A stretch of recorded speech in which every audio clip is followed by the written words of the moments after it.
নমস্কার। কোন বডি কালারের পেন ব্যবহার করলে পরীক্ষাতে সফলতা আসবে? বডি কালার ওপরেরটা, লেখার কালার, কালির কালার নীলই হয়।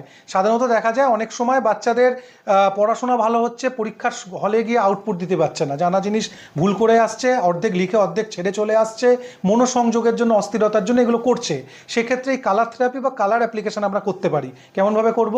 মেষ রাশি যাদের, তারা ব্যবহার করতে পারেন লাল কালারের পেন। যাদের বৃষ রাশি তারা করবেন হালকা নীল কালার, পেন নয় বডি কালার। মিথুন, তারা করবেন হালকা সবুজ। কর্কট করবেন ক্রিম কালার। সিংহ করবেন পিঙ্ক কালার। যারা কন্যা রাশি তারা করবেন গাঢ় সবুজ কালার। তুলা গাঢ় নীল কালার। যারা বৃশ্চিক গাঢ় ডিপ কালারের লাল।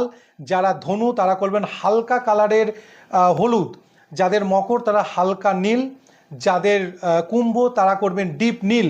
যাদের মীন তারা গাঢ় হলুদ। বডি কালার, পেনের কালির কালার নয়, ওপরের কালারটা এই ধরনের হবে। এবং পেনের কালার যেমন পরীক্ষায় থাকে দেওয়া যে নীল কালারের কালি ব্যবহার করা হয়, সেভাবে করবেন। এবং অবশ্যই যেদিনকে পরীক্ষা দিতে যাবেন, এই পেনটা নিয়ে আপনারা হাতে করে আপনারা উত্তর দিকে মুখ করে সরস্বতীর ঠাকুরকে প্রার্থনা করবেন যাতে পরীক্ষার ফল ভালো হয়। এভাবে পরীক্ষা দিন, অবশ্যই আপনারা সফলতা অর্জন করবেন। যারা বাচ্চারা পরীক্ষা দিচ্ছেন তারা ছাড়াও যারা ইন্টারভিউতে যাচ্ছেন, তারাও এই অ্যাপ্লিকেশান করতে পারেন। জামা কাপড় এই রঙগুলো এবং একটি পেন পকেটে রাখতে পারেন। ভালো থাকুন, সুস্থ থাকুন। ভিডিও ভালো লাগলে লাইক শেয়ার করুন। নমস্কার।